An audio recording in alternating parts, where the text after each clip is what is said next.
Now I want to discuss a topic which I have not seen in any other textbook in linear algebra, not at the undergraduate level anyway, but we will have a particular use for this, so I wanted to go over it.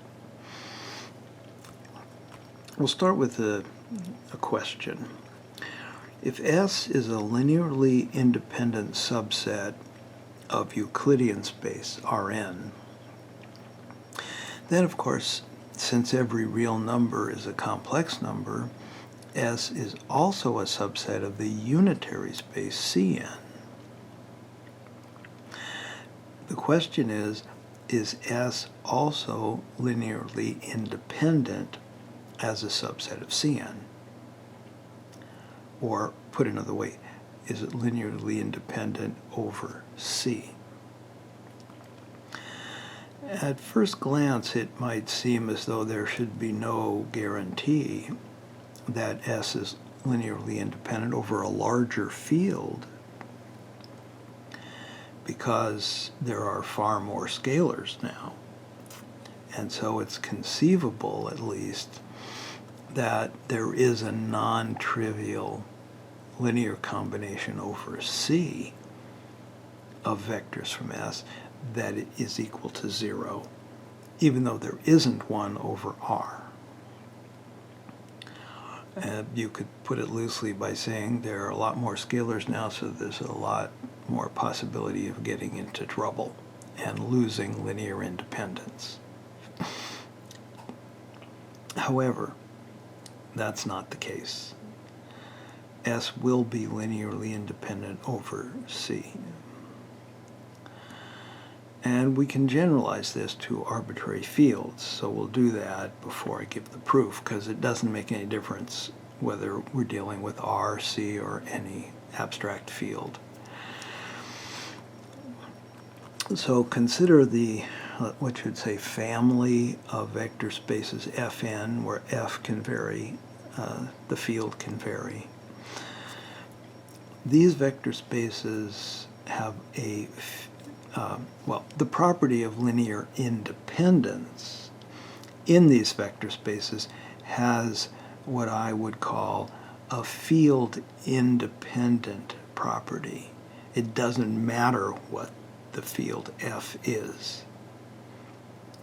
So if K is a field that contains F, and if we have a set of vectors that are independent over F, they will also be independent over K. In the language of field theory, K is called a field extension of F, and we write this. And so if S is linearly independent, this is a set of vectors in Fn. If they're linearly independent over F, they're also, as vectors in Kn, linearly independent over K.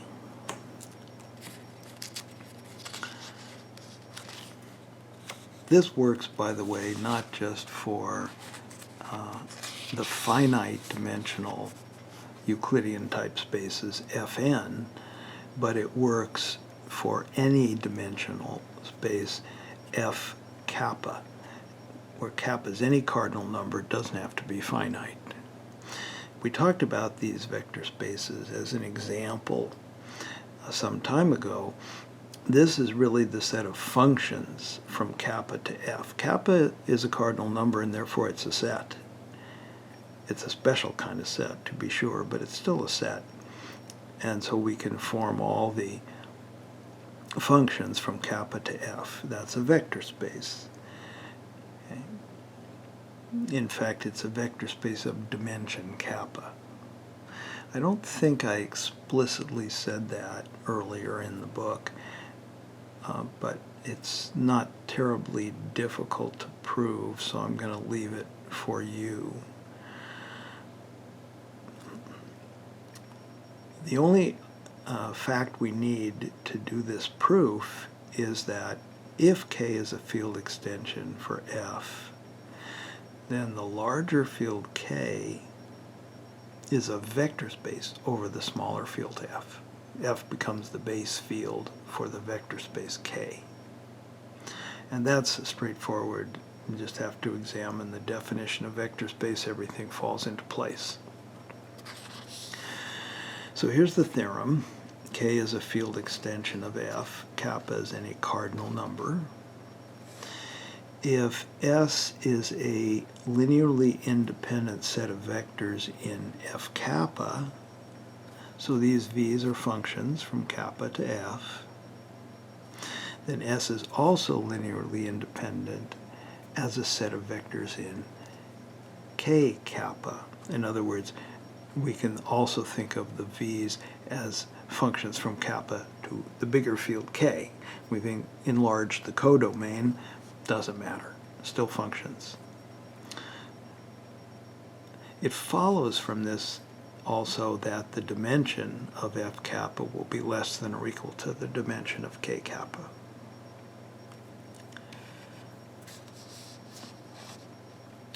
To verify the independence of S over K, this is linear independence.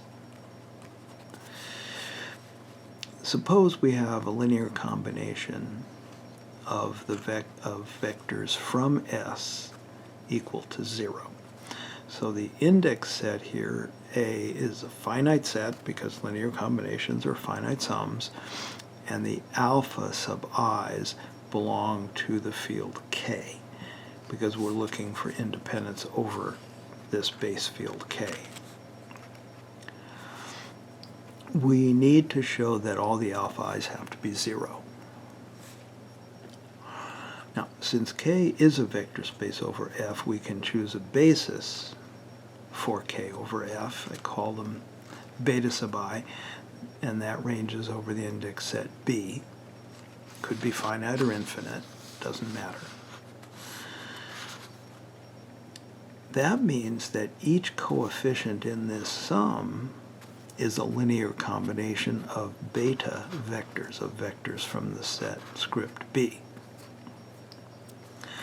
So these are finite sums, and I is fixed here, but J is being summed over, and these are finite sums, so I set B sub I to be the index set for the sum, and those are finite sets. The A sub ij's now belong to the smaller field F, because we are writing a vector in K as a linear combination of basis vectors over F.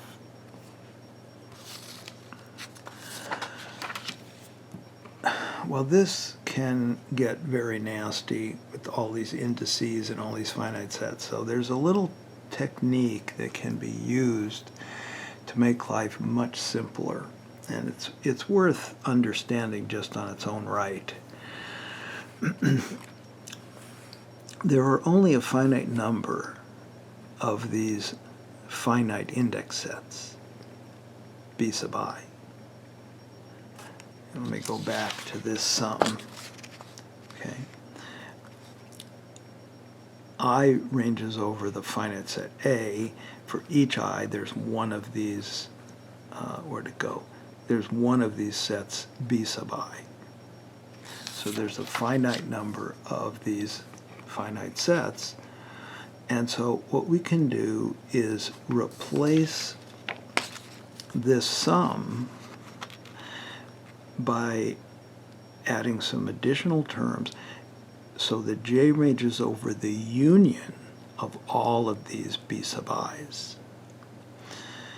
Just imagine, for example, we fix one of the i's in B sub I.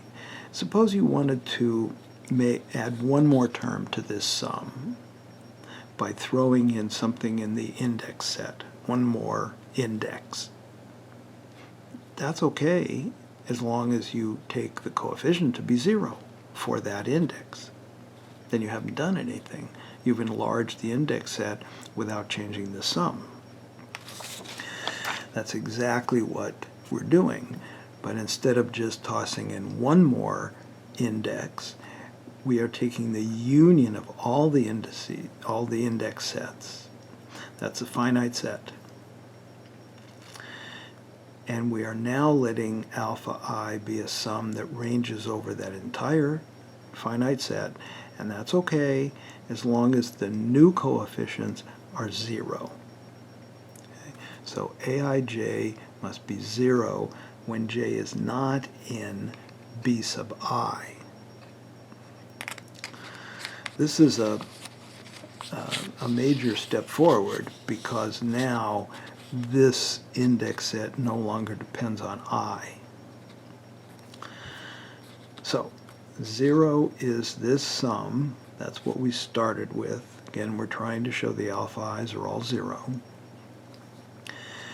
And we can replace each alpha I by this linear combination and clean it up a little bit without the brackets. Looks like that. Now, each of the v sub i's, as I said before, belongs to f kappa, and so is a function from kappa to f. So this whole summation is a function.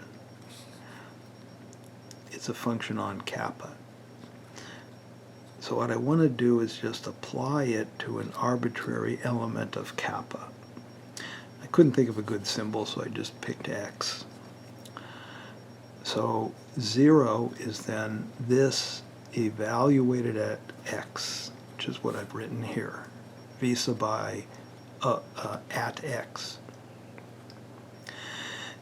Now I can, because these two index sets are finite, and because they don't have the b sub i's are gone, this index set u doesn't depend on I can swap the order of the summation.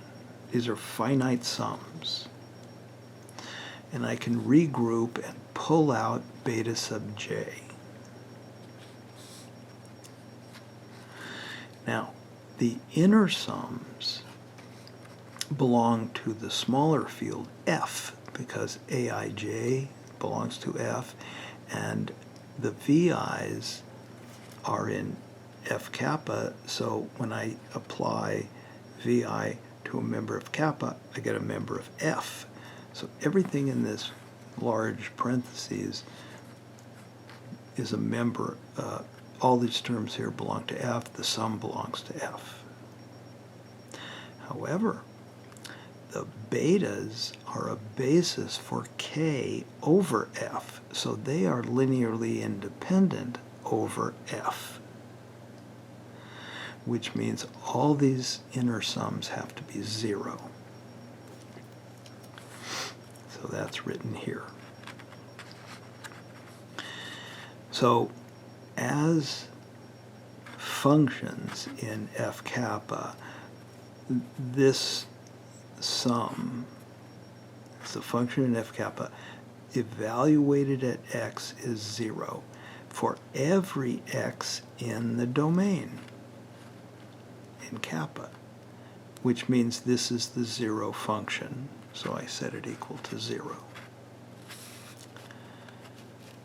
But now the set S, which is where the v's come from, is linearly independent over f. We're trying to show it's independent over k, but we know it's independent over the smaller field f.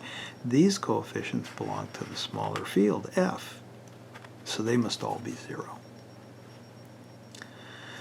And now if we go back to the alpha i's, they're as written as a linear combination. All these coefficients are 0, therefore all the alpha i's are 0. And that's what we wanted to show. This is somewhat of a rugged proof.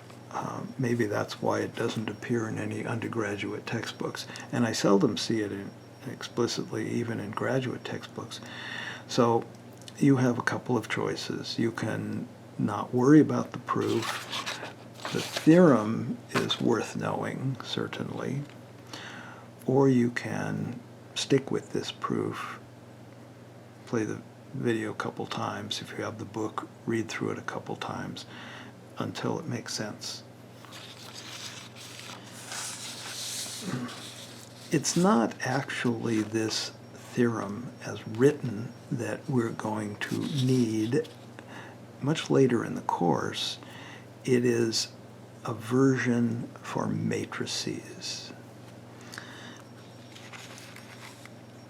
If F and K are fields, and F, I should use less than or equal to, K is a field extension of F. And if this set is a linearly independent set of matrices of size m by n over F,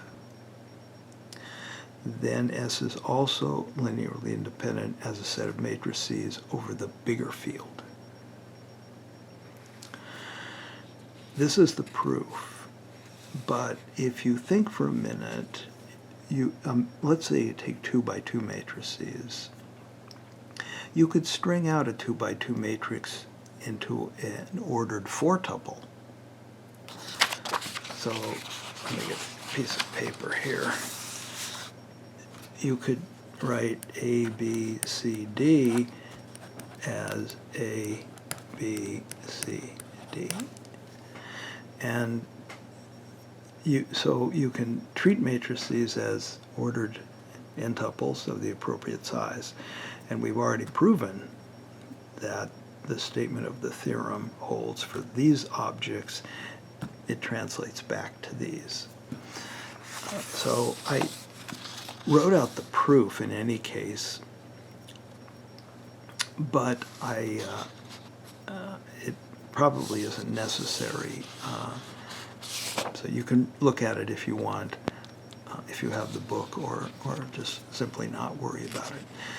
In fact, I think we've covered what we need, probably some would say more than we need, on the elementary theory of vector spaces alone by themselves. So we're going to move on next to linear transformations. There is, however, some more material in this chapter of the book that I am not going to cover in a lecture. I talk next about the row, column, and null spaces of a matrix because while they are covered in the freshman level linear algebra courses of my acquaintance, they're not covered very thoroughly and very carefully because the students are at a lower level, and so that's appropriate.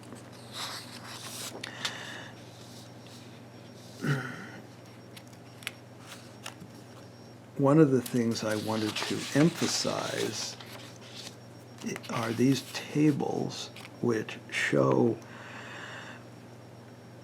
which properties are affected by elementary row and column operations. So, for example, this table concerns the effect of elementary row operations.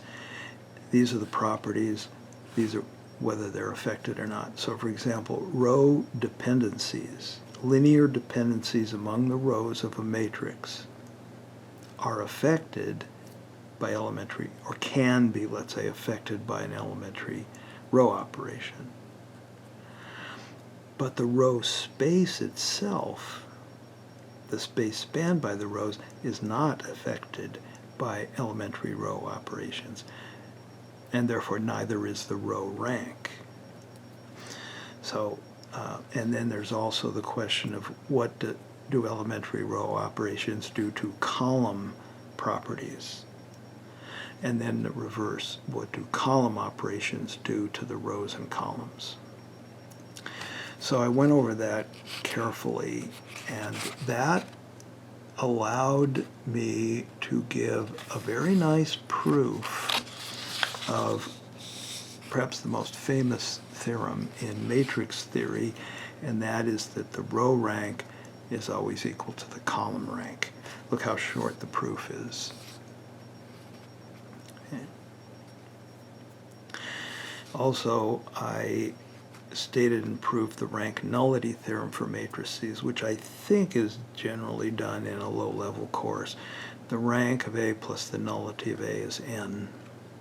This is for an m by n matrix, and n is the number of columns. And some consequences of this that would be covered also in a freshman level course, but again in say a less formal way than it is here. I think finally I discussed the complexification of a real vector space. It's if W is a complex vector space, then we can think of W as a real vector space simply by restricting the scalars that we use to the field R.